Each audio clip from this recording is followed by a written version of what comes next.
বা দোষ ধরবার বিষয়ে শিক্ষা।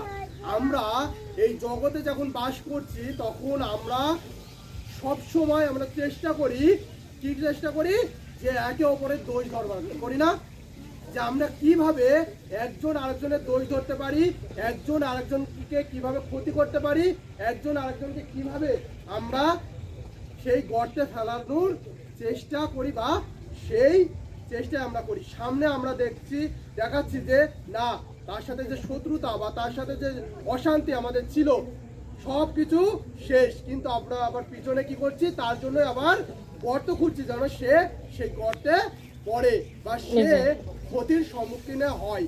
কিন্তু সেই দোষ ধরবার বিষয়ে সেই সৃষ্টিকর্তা ঈশ্বর তিনি আমাদেরকে সুন্দর শিক্ষা তিনি আমাদেরকে দিচ্ছেন। আর আমি যদি একটু পড়ি, যদি আপনারা একটু শোনেন, আর সেই বিষয় আপনারা দেখতে পারবেন যে সেই সৃষ্টিকর্তা ঈশ্বর তিনি আমাদেরকে আসলে সেই পবিত্র বাক্যের মধ্যে দিয়ে তিনি আসলে আমাদেরকে কি বলছেন। আর বলছে, আমরা একটু সবাই একটু মনোযোগ সহকারে হই। আর